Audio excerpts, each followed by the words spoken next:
that their currency is pegged to the euro to help deal with inflation in the country. But let's go to the proverb that we get from Cabo Verde today. Gratitude is the memory of the heart. Gratitude is the memory of the heart. Mr. Ndati, how would you interpret that? When somebody appreciates what you do for them, you feel it from what they are doing, shows what their heart feels. Yeah. Gakuya, how would you interpret it? Gratitude. That's an appreciation, because once you achieved your goal, you appreciate that kind of achievement. And that's how the gratitude is. Because gratitude is an appreciation. So they are appreciating probably where the country, the steps that the country is taking, and probably how the growth is appreciating. Well said, well interpreted. Definitely. So, sometime last year, there was an impeachment motion for the governor of Nairobi, Johnson Sakaja. The MCAs had, had a conversation and overwhelmingly came to, I think it was 123 in terms of the votes that were given towards this impeachment. But then there was an intervention, and then they said, okay, well, maybe we're not going to do this just yet. And so that kind of did not see out its day. Now, over the recent days, there have been not a conversation, it's been clear there's been a signing that certain functions of the Nairobi County government will be handed over to the national government. Call it what you want, potato. At the end of the day, it's a starch, right? And this is what we are saying right now at this point, that there will be functions of the county government that will now be handed over, will now be dealt by the national government. The members of the county assembly don't seem too happy, and perhaps this gives them a little bit more in the chamber to shoot, because they're saying, well, you've given us another opportunity to impeach the governor. And it's not just a conversation, it looks like something onto action that they're actually going to do. We'll start with you, Bonagaku. Is it what we see? Are there grounds, rather, for the members of the county assembly to say, this is enough? Let's get somebody else in the seat. Oh, thank you very much. And coming to the impeachment of Governor Sakaja, what I would say is a long overdue. Because members of the county government are the one who checks the governor. And they arrived into a conclusion that the governor has stalled and he's not giving any stride to drive the city. And at that point in time, they unanimously decided that without looking where they have come from or their parties, they unanimously agreed to send him home. And that's how they realized over 2/3 of signatories. And this process was stopped by one, the late Raila Odinga, and the president himself. The assurance that was given to members of the county government was that they allow the governor for 2 months to see whether he will change the tax or whether he can improve his leadership. But since the 2 months expired a long time ago, there is no change. And what we have seen lastly is transfer of factions. And this is a scenario where it tells you even the national government has also carried what you call that approval that Sakaja is a failure. Because if Sakaja was not a failure, then what the national government could have done is not to poke into the what you call the management of the county.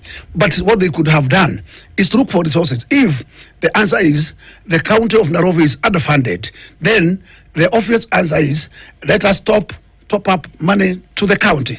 But what is the national government coming to do?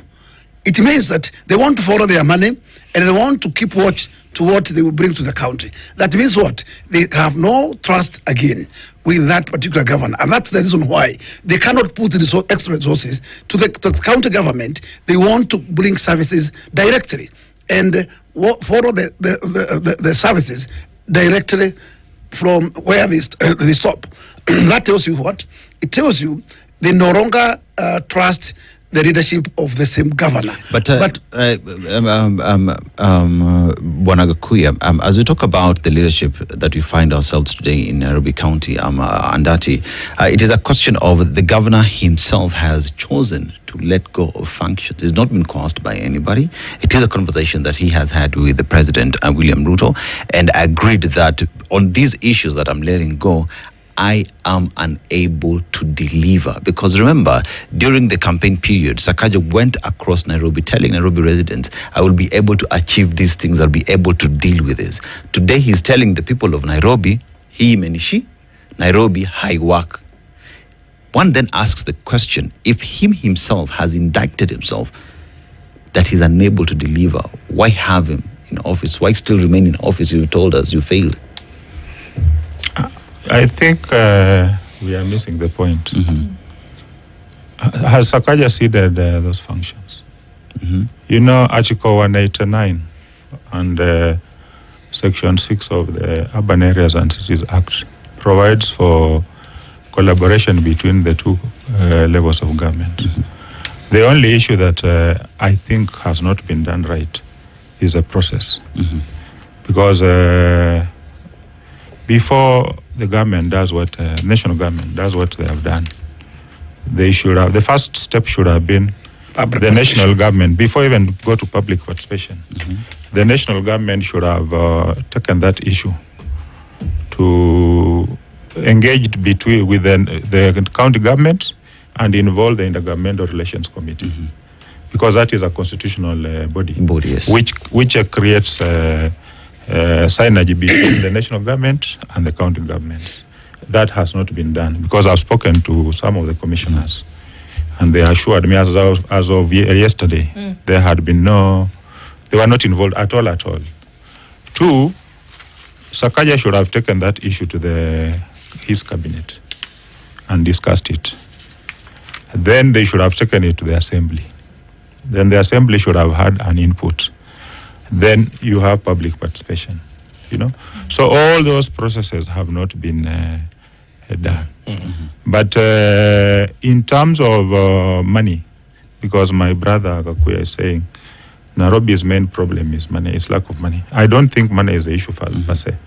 Because even if you give them money and the will is not there, and we all know there are a lot of inefficiencies in City Hall, there are a lot of inefficiencies and corruption. Even the bad manners that you see in the counties, they copied them from the national government.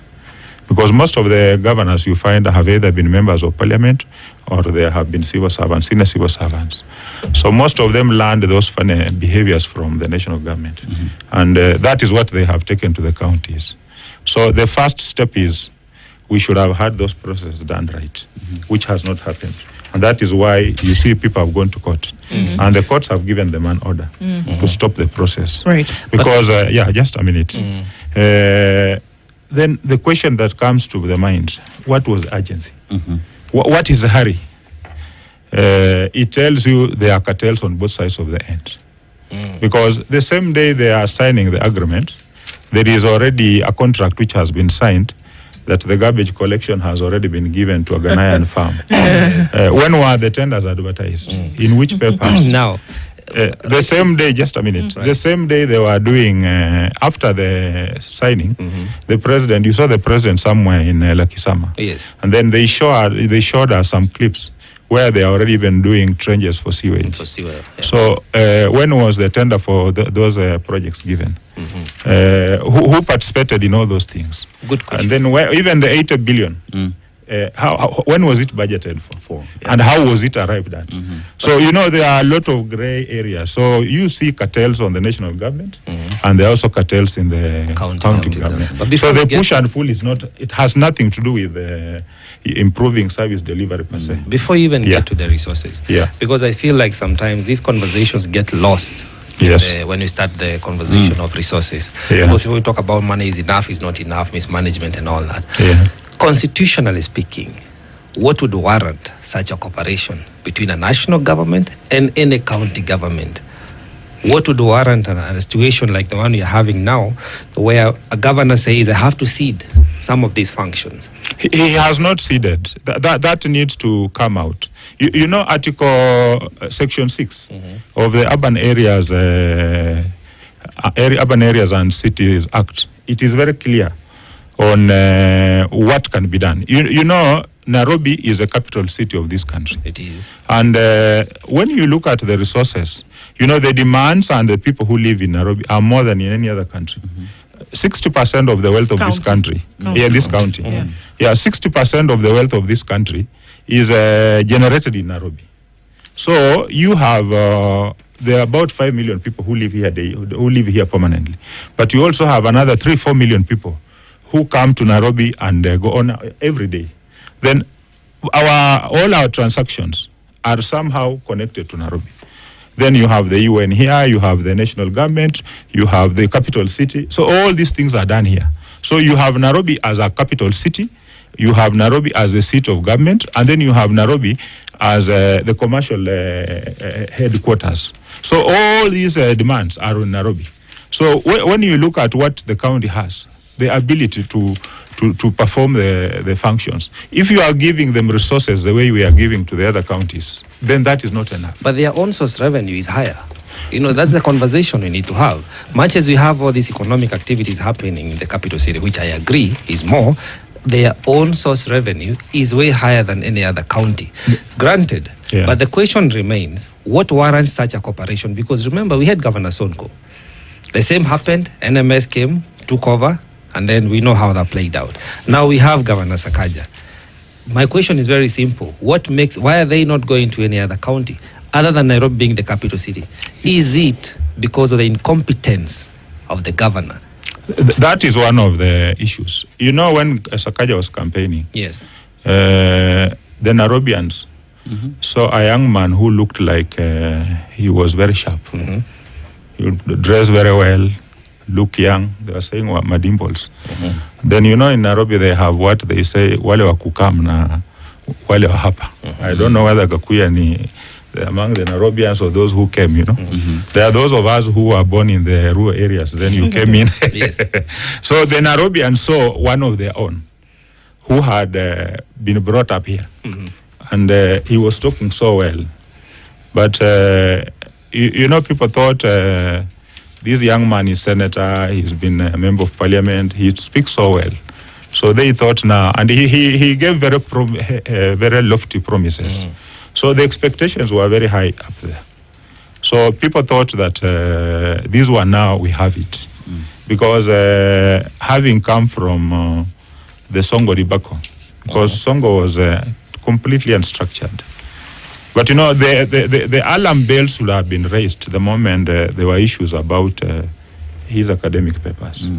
Because when you start cheating along some of those lines, then it raises questions about the ability even, do people trust you?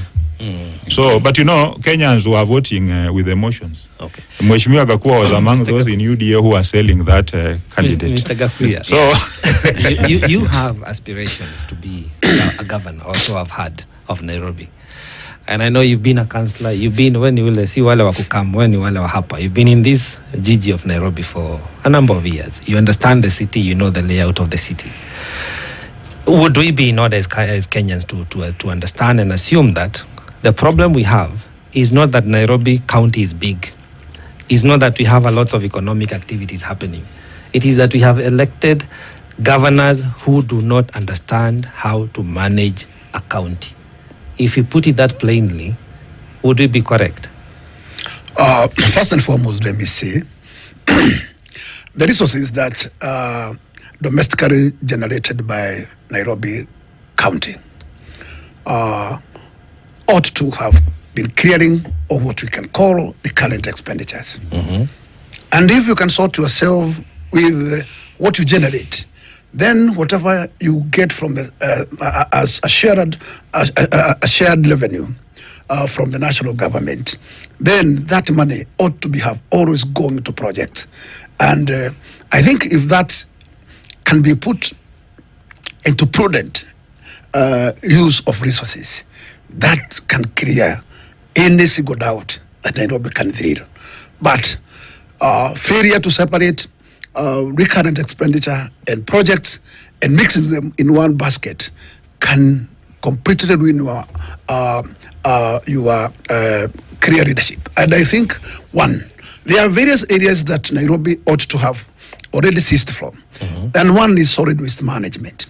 This is an area where you don't require as a county to spend a penny, even to use with those what we call garbage collection lorries and contractors.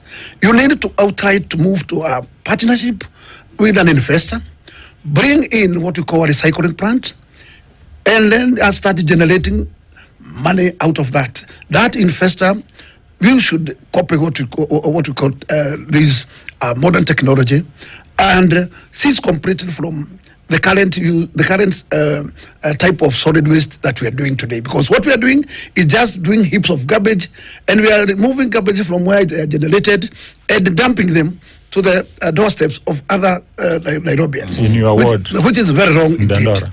And I think, one, if you can be able to bring an investor and undertake on a serious note that particular area of solid waste, that particular investor, you require to save more than 2.5 billion Kenya shillings that get into waste through that particular aspect. Because make a memorandum with that particular investor that he will be collecting garbages wherever they are and wherever they are generated, so that the county does not be part of collecting garbage, and that garbage is being taxed to that investor. And outright, you can save that particular kind of money. But garbage is just one of the issues. It's one of them. We have so many issues. But what I'm saying, you must start saving money from various fields, so that you can have what we call enough to share from where you have deficits. Okay. Because what we are saying is that today, the governor cannot be able to, is unable to collect garbages. The governor is unable to pay what you call projects.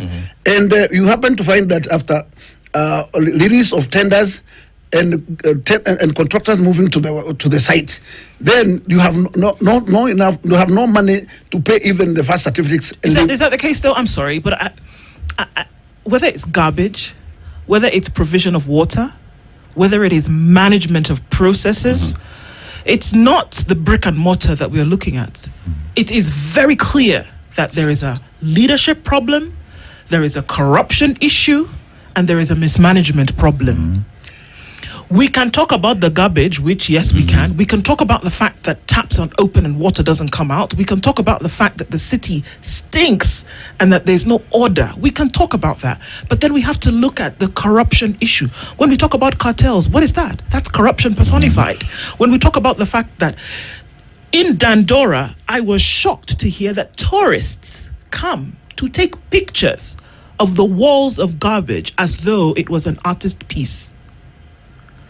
And we are trying to say that it's because there's not enough money?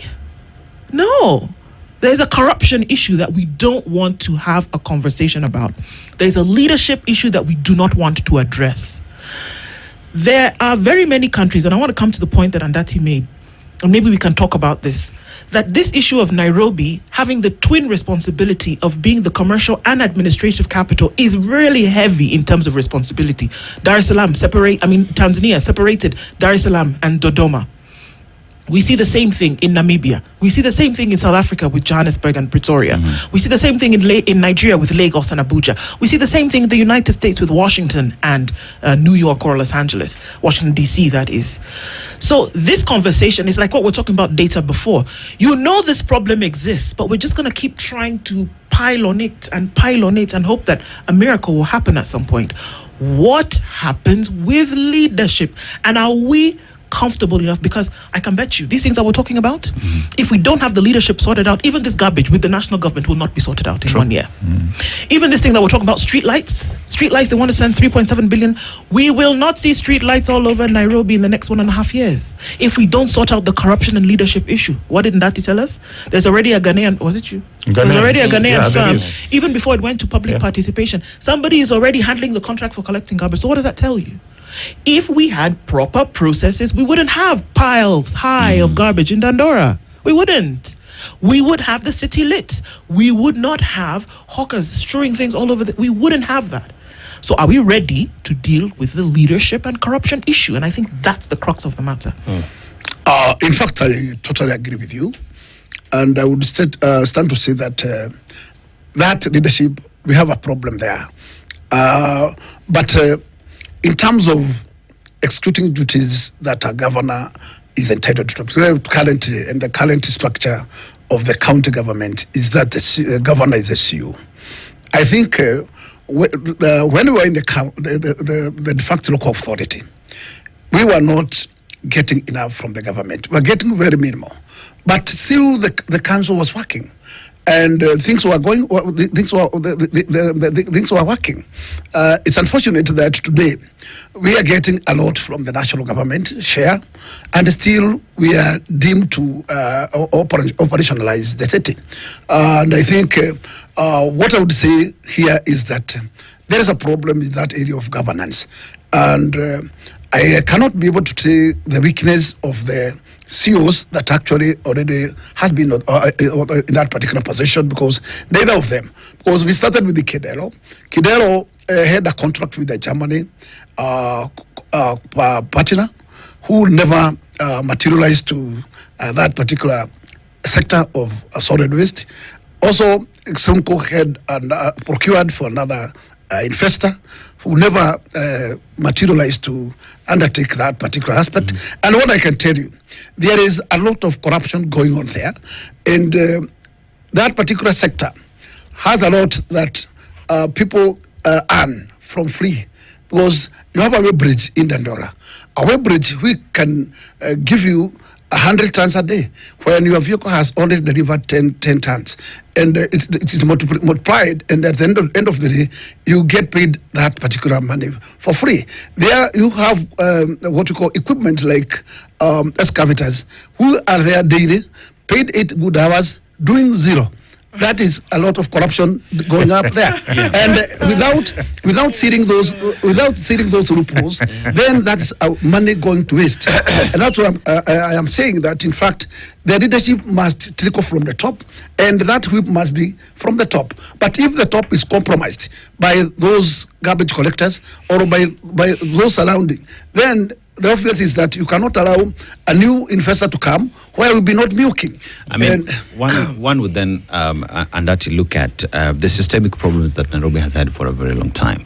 So you look at the leadership at the top, and there is a problem there. You look at what Nairobi means to Kenya and pretty much the world, and one asks the question, if Nairobi is such a heavy burden for, say, a governor to hold, what conversations should there be in terms of relooking the systems that would make Nairobi work? We talk about garbage collection, look at the work that the governor is supposed to do, and today we're being told he's unable to do that, so therefore he needs assistance from the national government. Should we finally agree that Nairobi is heavy for a governor? We start having discussions on what roles that will be handled by the governor, what roles will be handled by the national government, so that from the word go, there is separation of powers and roles that are to be done within Nairobi County. You know, it is not as simplistic as we want to look at it. Mm-hmm. Because even if you say, you cannot claw back the gains of devolution. Mm-hmm. Because here you have a national government with a president who does not believe in devolution. Okay. That is part of the problem. Because he never supported that constitution. Yeah. So he believes in a centralized system. So he will want the powers clawed back. And that's why part of the reason you've seen is they are trying to take back some of the functions which are supposed to be devolved. Mm-hmm. Markets are a devolved function. But you've seen the president all over the place saying that he's building markets. Housing is a devolved function. You've seen the president all over launching affordable housing. Because the money that, like now, what they are doing in affordable housing, those should have been conditional grants to the counties, so that it is the counties to implement those housing projects. And the counties have learned. Because part of the reason we've had the cost, how major housing problem in this country is, one, the cost of land. Because there are people who are sitting on very prime land which they don't want to sit. Two is the cost of money. So that has made housing very expensive, and it has made mortgages very expensive. So after we collected money from the housing levy, we already have National Housing Corporation, which used to lend money. Then we have, which used to do houses. So all we needed to do is to take that money and give it to National Housing Corporation and enhance their capacity. Then have a collaboration between the counties and the national government, so that the counties are able to seed the land. Then you have the National Housing Corporation doing houses. You see, Otiende, Ngumba, Ngei, all those estates, they were built by National Housing Corporation. And we have, there are people bought them under what we are calling tenant purchase scheme. You pay rent. If your rent is maybe 20,000 or 25,000, so in 15 years or 20 years, the house becomes yours. So as you pay the rent, you are buying the house. And that do I hear you therefore say that where we find ourselves today is because there is no political goodwill to have Nairobi work. Why? Because you look at the promises that the governor promised in 2020 before the elections, right, as he was campaigning. Yeah. These are the very same things that today they are cooperating with the national government. Again, you look at the president with whom the governor belongs to his party in terms of the leadership structure. And one would have assumed that because we all come from the same party, it is the president's prerogative to ensure that Nairobi works because they are tied at the hip. Therefore, is it lack of political goodwill to see Nairobi work as it should? The political will, first of all, is not there. Okay. Because I've told you the president would want a centralized system. Look at the e-procurement. You know, you have basically brought back decentralized procurement. So on a button, the president is able to determine who has bought a pencil in Siaya. And you know, that is what devolution was meant to kill. So he literally determines a setter will not get this tender because he can be able to see, you know. So he is clawing back those gains. Then you have a governor who also has challenges. And it's not just about a governor also. It is even the MCS. Because have they played their rightful role? Because when the MCS don't get what they want, then they keep on threatening the governor. Because last year, when they had signed the impeachment motion, yes. One of the issues they were raising was that they were not getting the ward fund. But you know, the role of the MCS, just like the role of the members of parliament, is legislation, representation, and oversight. Yes. So if you are an implementing agency as an MCA, how do you oversight yourself? If you are a member of parliament, they have refused to see the CDF. Because they also want to be part of the gravity train.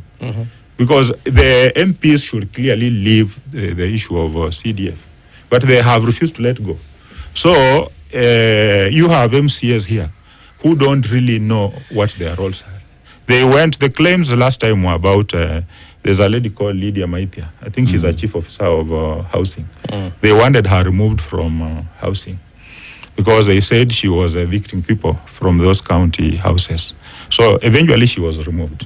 But you know, here is the thinking was good because in places like Jogoo Road, you know, that is very prime land. Then you have those shacks. So you have small units which were built in the 20s. They don't even have toilets, you know. So why don't we develop this place? Go up.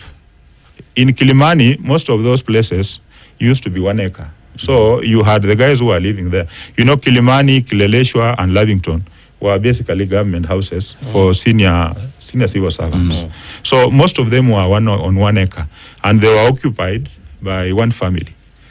So now you have that 1 acre, they are doing 300, 400 units. So you see, that's very prime land. The same thing that is happening in all these other places where you have county land, which is underutilized. But you see, the approach they used was wrong, because what they should have done is you face it. So you take like one side of the block, you evict people, you build And we have technology which can build very fast. Then once you have built those houses, accommodate some of those families which were there, because that is supposed to be housing which is given. The county is supposed to, county councils in London, all these other places, they provide housing for those who are less endowed. But Mr. Andati, yeah. And I think the avoidable, I call it the avoidable housing project, because I think that's not the direction we ought to have taken as a country. However, the idea where the avoidable housing projects have been implemented in other countries has been towards eradicating slums. Yes. So when we go to Jogoo Road and take prime land that is not infested by slums and leave all the other slums alone and develop that, it is zero-sum game. So that's a conversation we could have another day. That if we really want to provide decent housing to each and every Kenyan, we look into the slum area. Whether it is compulsory acquisition of the land where the slums exist, develop that, and then hand them over to Kenyans. That's a conversation we could have for another day. But I beg to bring us back to the conversation of Nairobi. And also stay away from the issue of resources, because every time we start talking about resources, there is never enough money. I do believe that what we have in Nairobi is a leadership crisis. We have never had a CEO, because the governor is supposed to be a CEO, who is able to understand the mandate of the county government. As you rightly put it, he has 85 assistants in the name of MCAs. And he has 16 MPs who are supposed to also 17 who are supposed to help this county run as big as it is. The reason it has so many representatives is because it is that big. So we should be able to manage, whether it is ward development, not the fund, but the ward development activities, the borough system that has been there. There is a blueprint that was put out on how to bring back this county, which is the capital city, into a modern city.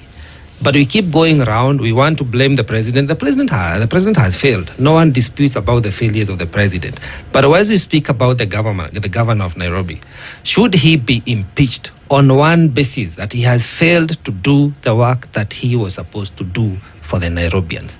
And also the senator also needs to answer, because he's the one who should be doing the oversight of the county, whom we don't hear talking much about it. But if we look at it in a simplistic way like that, they impeached Songo and brought in Kananu. Does anybody even remember there was a governor called Kananu? Because she was a stopgap measure, come on. Yeah, so she never achieved much. But on the same breath, just a minute. The cooperation is not a solution, because we had an MS. It is not. It is not. It went. What Ondu said here, we have a leadership problem. Right. We have a governance issue, and we have corruption. I know, the issue is not even resources here. No. I have friends, investors, who want to modernize the entire land around Nairobi Dam. You know how much they want to invest? Close to $100 billion. Ready. And they have been trying. But the cartels around the governor cannot allow access. Because the moment you tell somebody you want to do this project, they ask for an appointment for you to see him. They'll tell you they want 20 or 30 million. There are institutions out there who don't, before, to set up an appointment for you to go and present the concept to him. And, they have done all the drawings, they have done the concept, they have all those things. But, you have cartels here.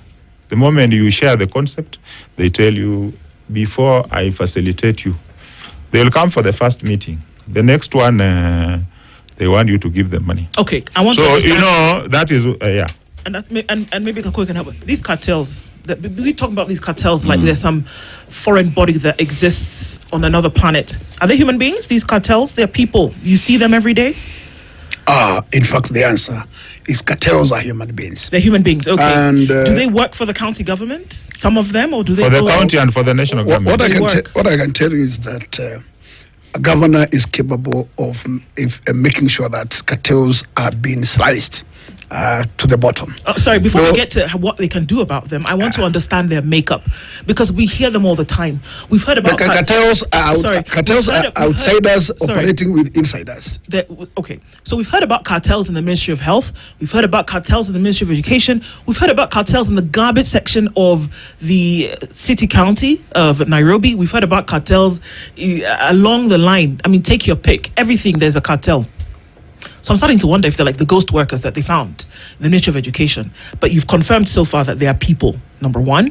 You know who they are. They are people who operate within the county government, with people who also operate externally. Yeah. Okay. So they are known. These cartels, it's a fun topic. So let's take garbage. Yeah. Okay. They own companies. What do they want? They want to control the system so that they get all the money. These cartels, what do they want? And who do people sit down and have conversations with them? How do they operate? In fact, in matters to do with that, let's take a simple case, like what you call Minister for Lands. Okay. You realize that the Minister for Lands, there is many brokers outside who purport to assist people who requires services from inside the ministry. Okay. And those brokers, those are the line cartels, because they purport to assist you to get to the assignment or the assistance you require from inside. And the issue is here, they are outsiders who have connection, who are connected to insiders. So they can be able to operate as middlemen or brokers between. Who allows this to happen?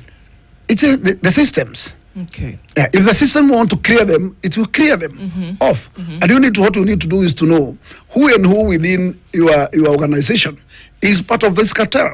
And then what you need to do is to take action against the insiders. Because if you finish this, if you clear these cartels from inside, then the outsiders cannot be able to operate. And these cartels have been in operation for years, from what we understand. 4 years. Okay. And it's a lifetime for people. Yes, and that's why they get their bread. Okay. Yeah. So if the national government, now that it is now operating in these certain functions for the county government, will they work with these cartels as well? What I would like to say is that, in fact, to finish the cartels is very easy. Will the national government work with these cartels? I mean, the national government does. These ones that are operating in the city county, that these functions that are now being upheld by the national government, will the cartels play in that arena as well? What will happen is that what will depend is whether the contracts that are going to be issued, because most of these works that is going to be offered by the national government, it requires a procedure in terms of procurement. Unless the government will move to what we call single sourced. If it will move to an open tender, then probably the cartels will find their way in. But the cartels, because they are out there, they will still try to hang and creak to seal this new arrangement. Because what is happening is that the cartels has not been cleared. They are still there around, and they must find their way to survive. And finding their way to survive is that unless the cartels are completely sliced, they are still around. In this case, what I would say, assume it is this element of garbage transfer. Unless the national government will come clear with the new system of handling this garbage, and we are not going to use the current system that the county government is using. In your opinion, Mr. Gakuya, is it possible for us as Kenyans to have a governor of Nairobi who will work and deliver as they should? Is it possible? The answer is yes. Okay. Because who matters is the individual person. And remember, this country, when this country was under the regime of Moi, it was almost negative economically. What happened? A manager came in, was Moi Kibaki, and he was able to jumpstart economy from negative to tiger economy. He never used miracle, but he changed the systems. So even the governor should come in and use systems and make sure that the systems are working. And make sure that you seal out the cartels through systems. Okay. You make sure that if it's areas where cartels hangs, make sure that in fact you seal all the loopholes, because sealing the loopholes is very easy. So, Mr. Andati, I want to look at, you mentioned that cartels are both in national government and county government. Yes. Right? That corruption is a big problem that continues to deny Nairobi residents the services that they deserve. That leadership problem and corruption is the reason why the governor is unable to deliver. One asks the question then, if we have determined, 5 of us in this room, where the problem is at, Nairobi resident asks, why then have the governor there? Should the governor resign? Should the governor be impeached? Are there enough grounds for him to be impeached? You know, impeachment is a political process.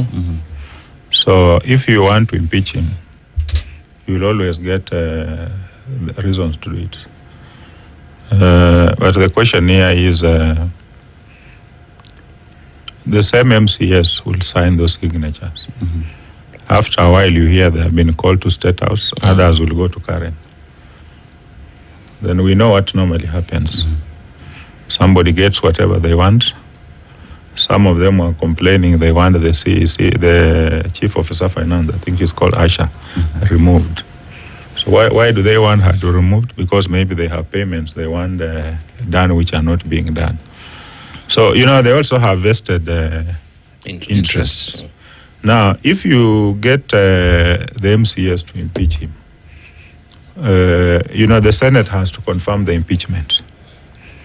The president has still has control over the Senate in terms of the UDA senators and a section of factions of the ODM senators. So he will still stall the impeachment in Senate. Even if we succeed to push him out through Senate, he will buy time through the court process. Go to the High Court. If he loses, he'll go to the Court of Appeal. Ultimately, it will end up in the Supreme Court. And you know, the elections are in August next year. So the moment he buys time and delays this whole process for the next maybe 1 or so years, we'll be remaining with 5 or 6 months to the elections. 6 months to the elections, you cannot remove somebody because you cannot. You cannot have an election. And that so even if you impeach him, you bring in a deputy who was elected on the same ticket with him. So if the deputy has been part of the ticket and they are not able to deliver. Even if you make him governor today, would he bring much difference? You saw Songo try to play games and make sure he doesn't even have, the moment he got resigned, he did not want to appoint a deputy. And he kept on playing games around until ultimately they had to look for a way to force in Kananu so that ultimately they impeach him. So we are in a very awkward situation here. What Kenyans need to do is to look at the quality of the people we are electing, both as MCS and governors. Then we also need to look at the quality of the MPs. Then we elect people of integrity. We also look at one's track record. How have they, in whatever roles they have served in, how have they been? Because we keep on electing people who tell us, Panga line pande. Then you elect somebody, the following day you start complaining. So you will find it's a rigmarole. You keep on rotating in the same place. And that way, you don't solve the problem. Mheshimiwa Gakuya is saying that the city council was better than now. Really? Those Kanjaras who used to fight? Were those ones really better than what we are having? They may have. So, we can't say that city council was better than the county government. The city councils, for all intents and purposes. But you can imagine during Gakuya's time as town clerk was as a governor. In terms of function, during Kibaki's time, we did not have governors or MCAs. We still had the council, right? Yeah. They proved to us that public smoking was prohibited and it was implemented. They proved to us that dumping, people used to buy sweet and then you just drop the wraps and all that.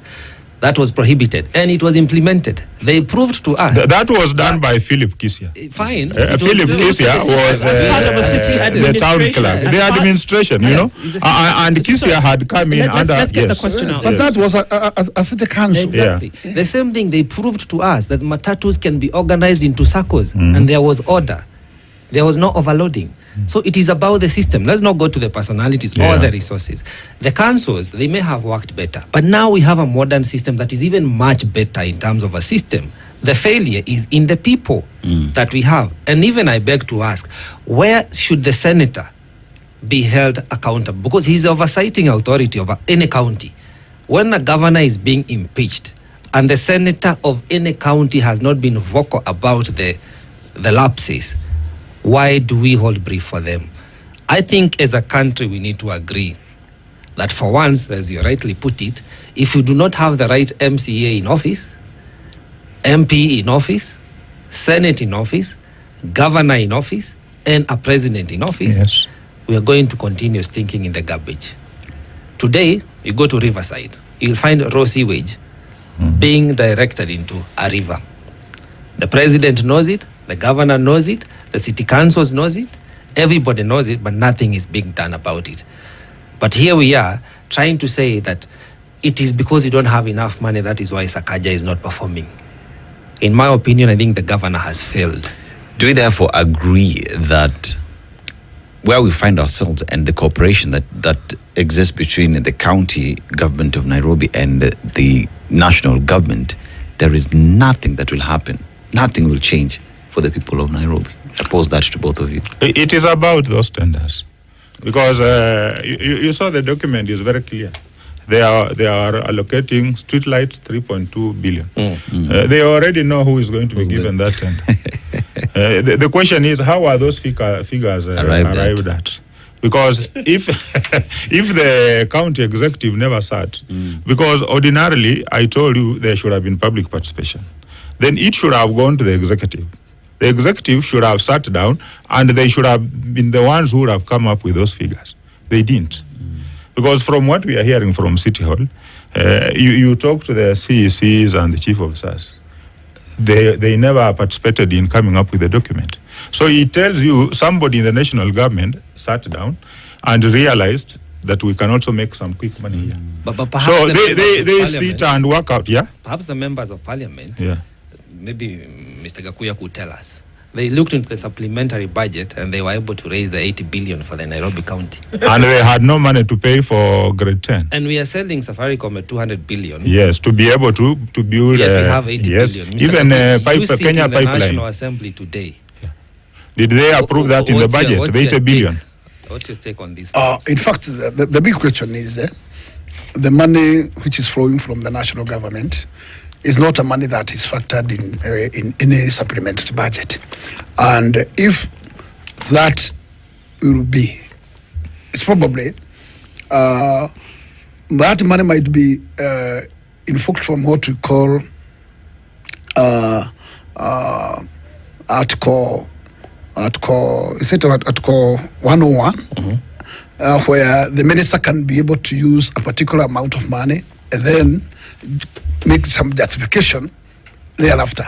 Unless that is the article that is that is invoked, then I don't know the source of that money.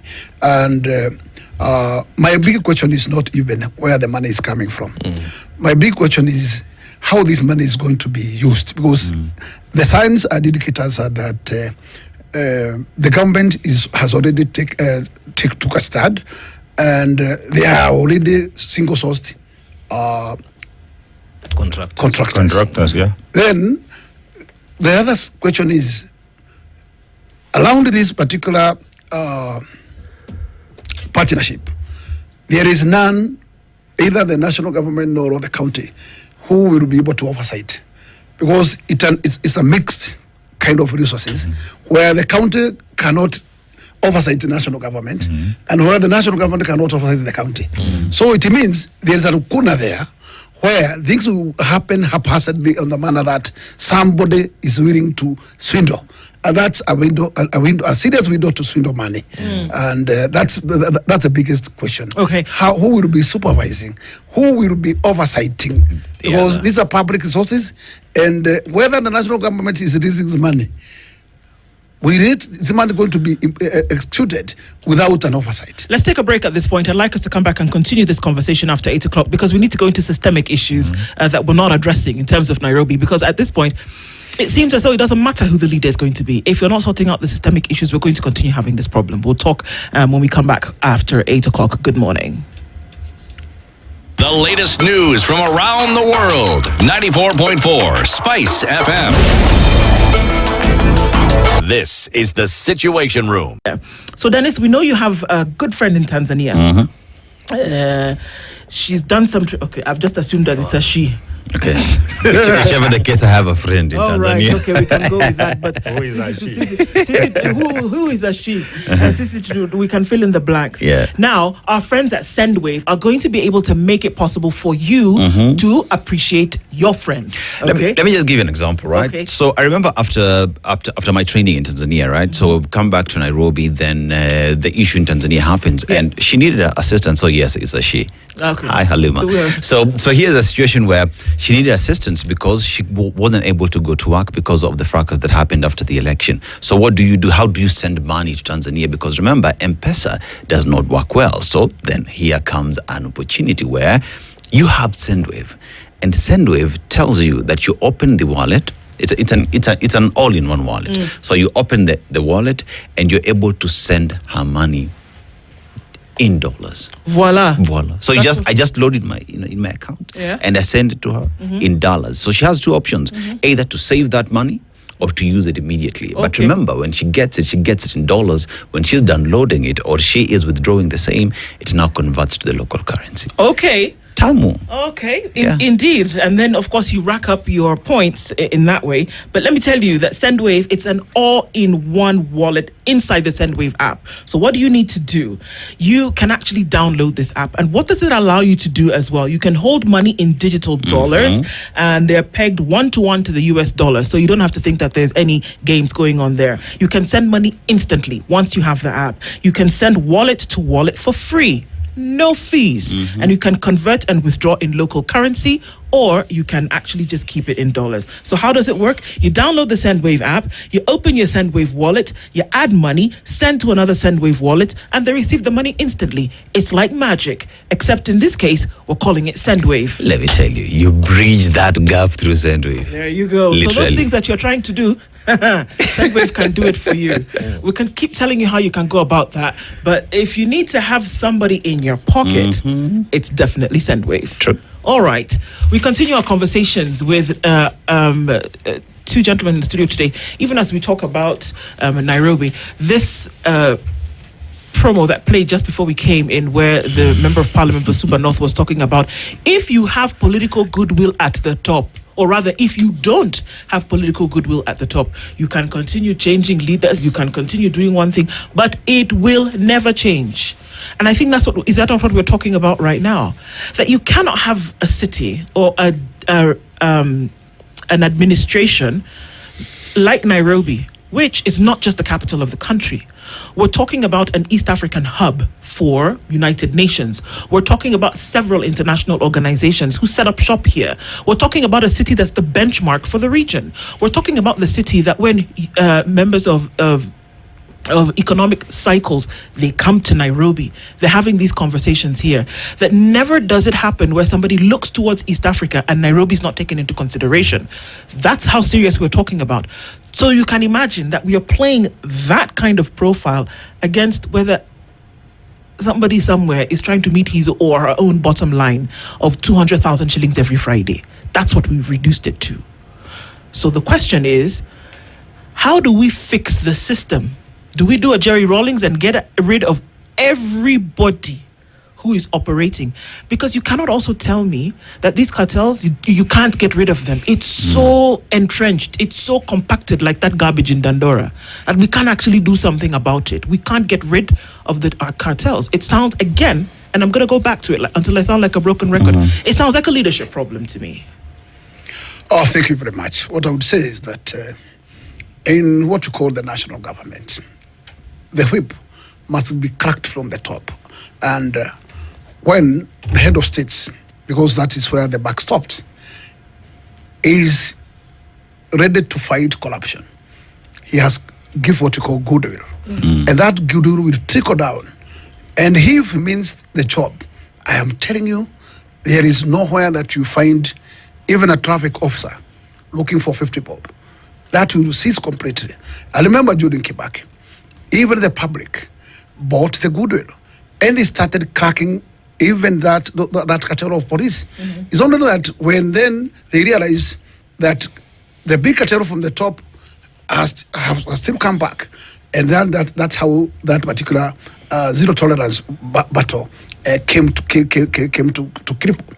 But I will tell you, even the counties, the CEO is the governor, and if the governor gives what you call clear leadership command and initiate that command trickling down, you will fight corruption within.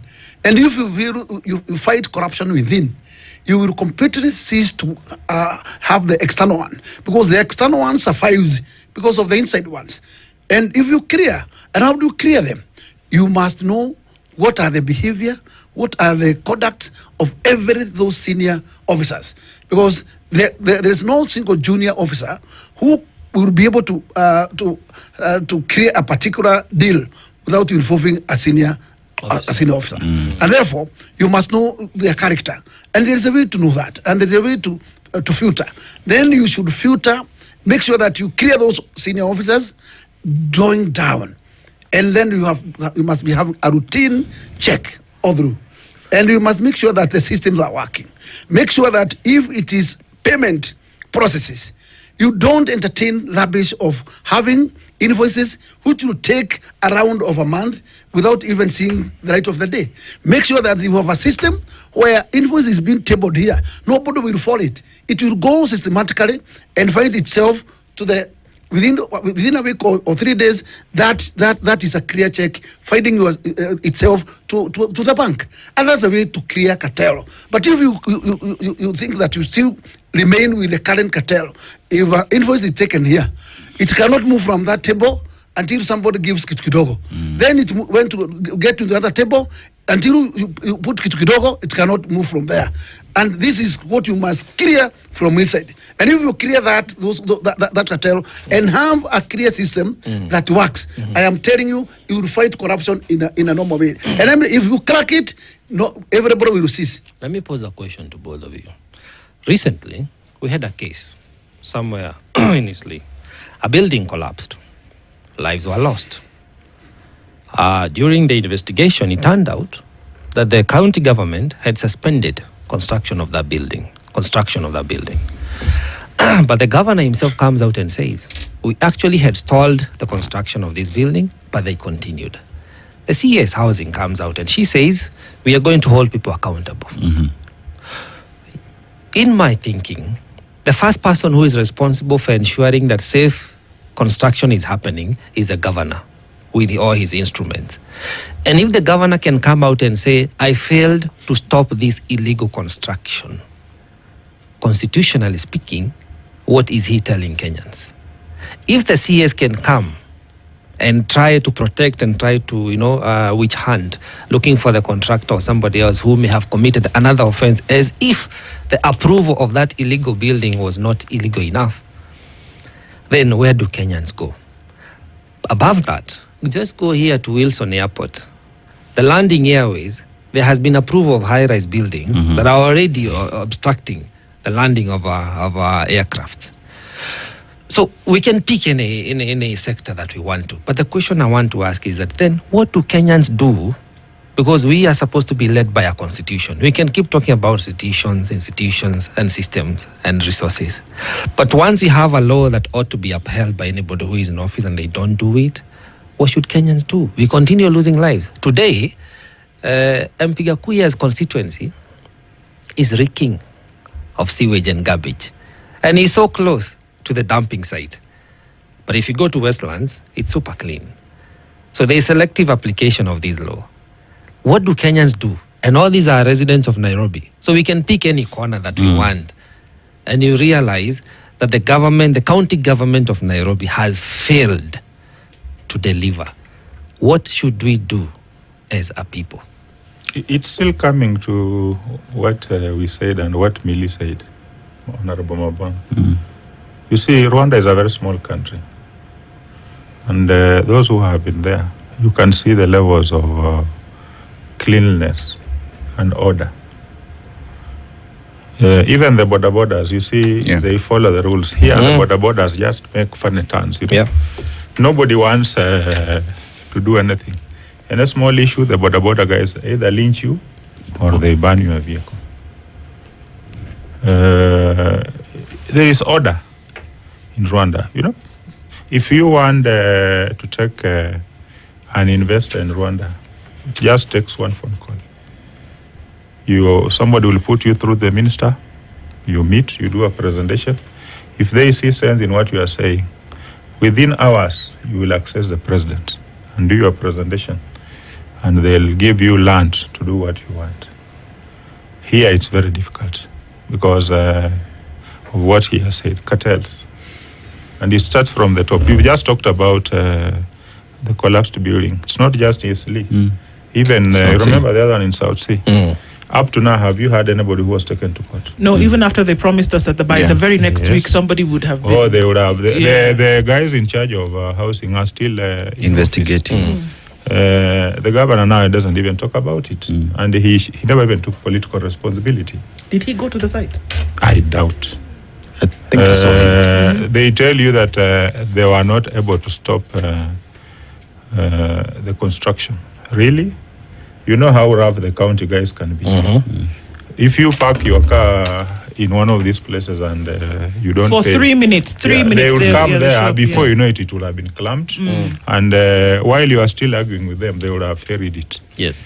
And the county askaris are very rough.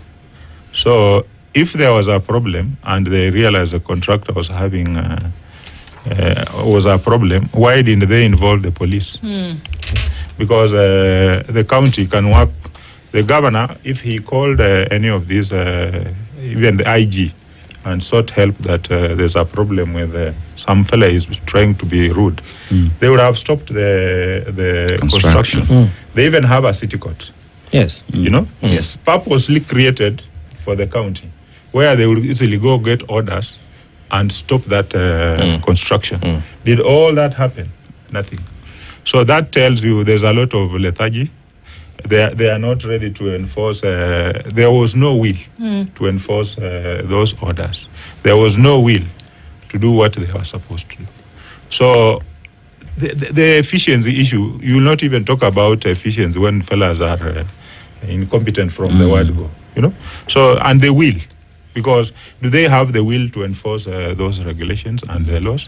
They are not keen, because they want money to buy support. But then we have to ask the question, because you know what, we can pussyfoot around these issues and we can make it sound so glorious, but then what are they doing there? What are they doing there if you don't have the will to actually get work done? They parade themselves for months on end, telling Kenyans at the end of the day that if you give me the opportunity to sit in this position, I will do 1, 2, 3. And then it doesn't get done. And then somehow we've seen that it's okay. It seems like it's okay to glorify it and say, well, oh, you know, they're cartels. And, oh, you know, I didn't have enough money. No, you just are not able to do the job. Why is it that we are accepting of mediocrity at the very highest level for which is demanded excellence, but then in other places we are asking people to actually put the very best, and if they don't, we are really, really quick to indict?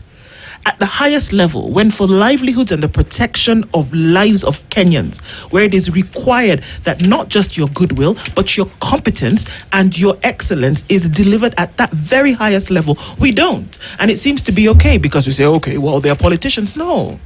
The reason why it happens in Rwanda is because somebody at the top took the decision to say, I will not accept this nonsense anymore. Ondu, media is a very critical player in this whole equation. The Standard Group you've been very consistent for the last 4 or 5 years in calling out the government for what it is. They have denied you advertising revenue as a way of trying to bring you to your knees, because they don't want you to expose the ills. Yeah. But you know, the good thing is Kenyans are not stupid. Kenyans are able to watch these shows. Kenyans know who is speaking the truth and who is not speaking the truth. So we must keep the pressure. And we must, the masses out there don't have a voice. So you have a key player here called media. And outreach now is big. People are able to watch the programs even online. Mm-hmm. They're able to watch the shows on their phones as they move. So much as they would, there is nothing as dangerous as an informed electorate. Yeah. The political class would want the electorate not to be informed. Sure. So the more information we bring out through the media, the more the political class gets worried. Yeah. Because you see, I was talking to one of the insiders of City Hall yesterday, and he claims, I don't know how true that is, because I didn't see the document. He claims that the agreement they signed on garbage collection, that Ghanaian farm is supposed to be paid 6,000 per ton. But the Ghanaian farm, 6,000 per ton. 6,000 shillings? Yes, 6,000 Kenyan shillings. Mm-hmm. And the service providers who have been working in City Hall, they have been earning 2,000. So this farm is contracting those same guys who have been working for City Hall. For the 2,000. For the 2,000, paying them 2,000 and earning 6,000. So so they are going to walk away with a whole 4,000 shillings per ton. So then the way Gakuya said, Mheshimiwa here, yes, that there is tampering with the weighbridge. So if you are ferrying 10 tons, they play around and they write 100. So we must be able to expose some of those things, and so that Kenyans are able to know these are the games that are being played. Because ultimately, the money that is being stolen, City Hall does not have its own money. And this is under this new national government thing. Okay. Whatever they are bringing from the national government, and they want to come and steal it, we have to expose it for what it is. For what it is. Yes. In fact, just to take up from where my good friend has stopped. Yes. This is just a conduit of swindling, because you are not bringing a new technology to solve this particular condition.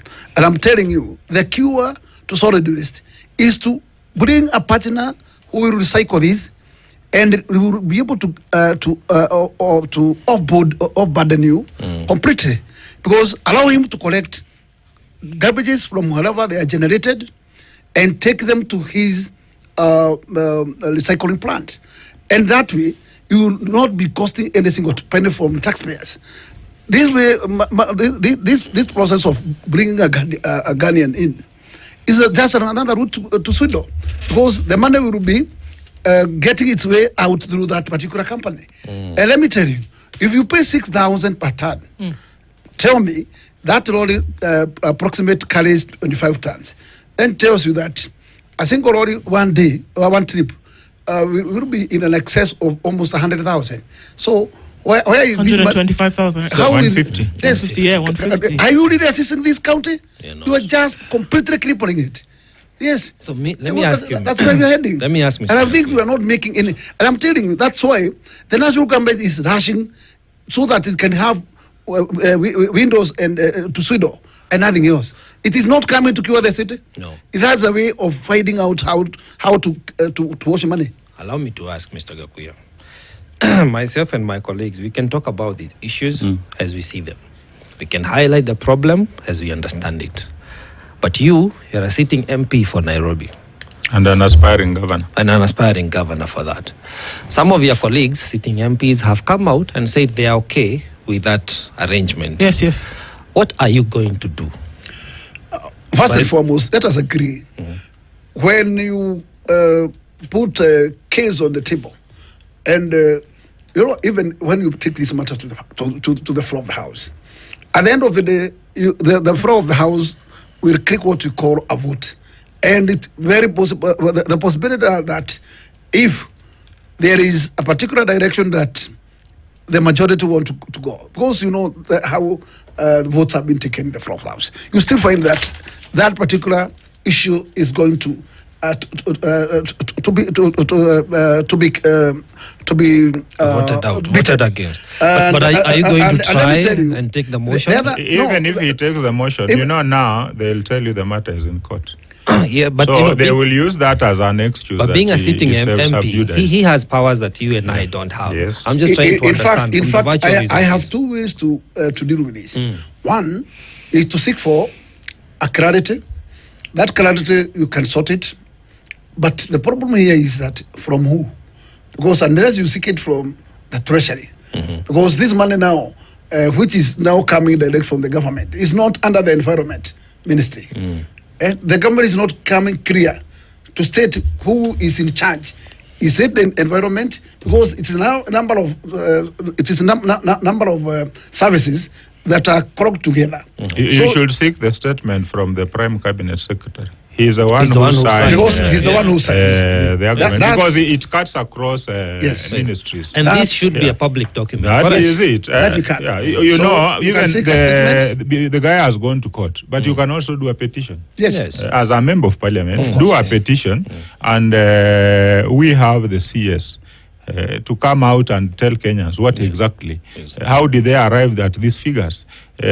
Which vote did this? Where is this money coming from? Even that Public Finance and Management Act is very clear. The circumstances under which the government can spend money without the permission of the National Assembly. Then you come for validation. This is not an emergency, because there are only emergency circumstances which permit for that kind of arrangement. So this is not an emergency. And I can tell you, you can see somebody has thought through the whole thing. They see this is money. We want to eat this kind of money. So you start working backwards. And that's why I told you the urgency, the hurry. Immediately you finish launching the document, you are out there addressing rallies, trying to sanitize. And of course, you ferret people, pay them 500 to come and cheer you and say, Kumi bila break. But then you saw the drainages that are being built along Nairobi River. When was the tender for that given? Where was it advertised? Who are the contractors?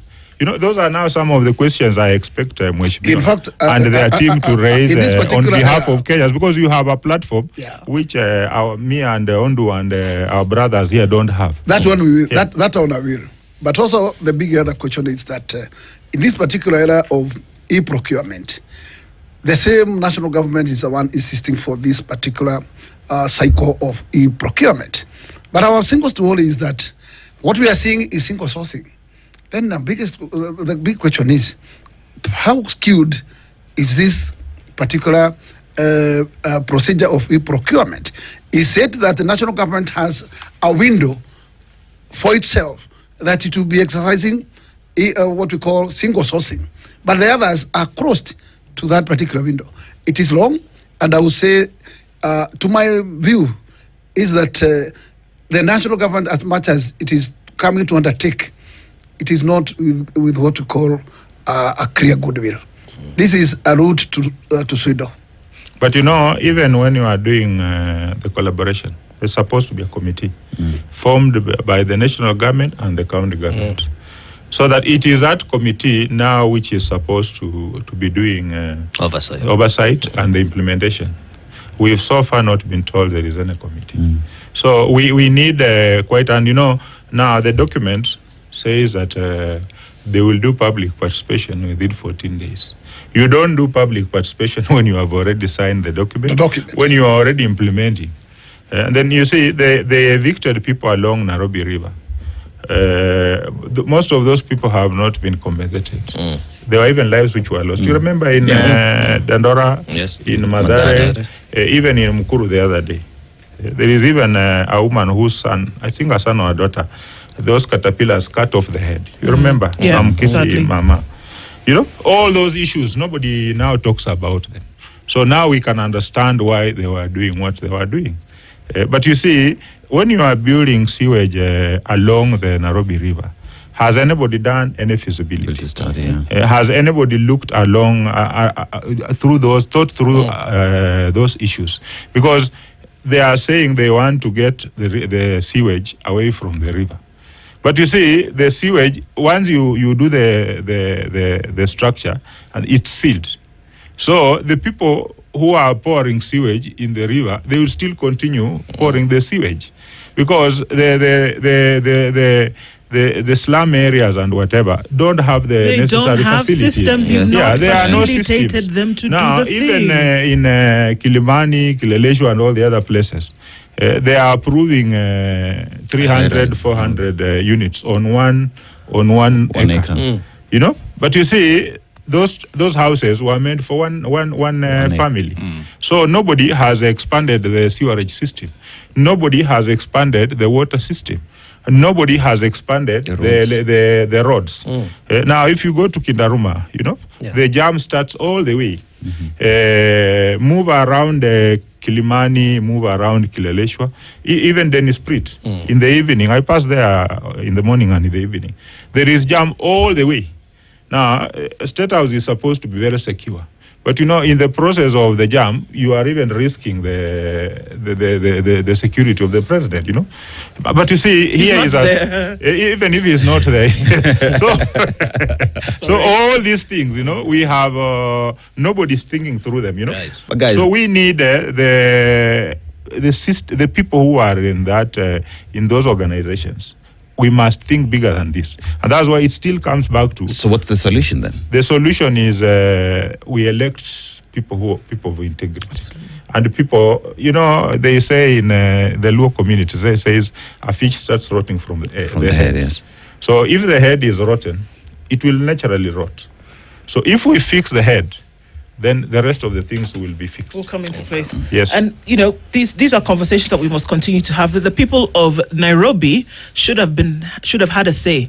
And it's overwhelming already to hear what the people of Nairobi are saying, because they elected somebody. They elected 17 members of parliament. They elected ward heads to the tune of 85. Yeah. They elected a governor and his deputy. And a woman rep. To a then be senator. able to And a senator. Where is the woman rep? They elected a senator for Nairobi. Across board, elected all of these people to do a particular thing, to oversee certain processes, to legislate, to hold people to account.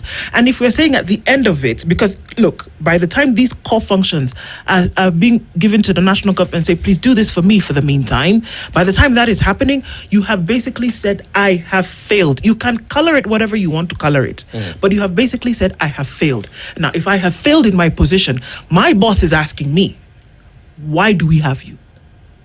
And if we can't answer that question, then we have an even bigger problem than just the garbage in the streets of Nairobi.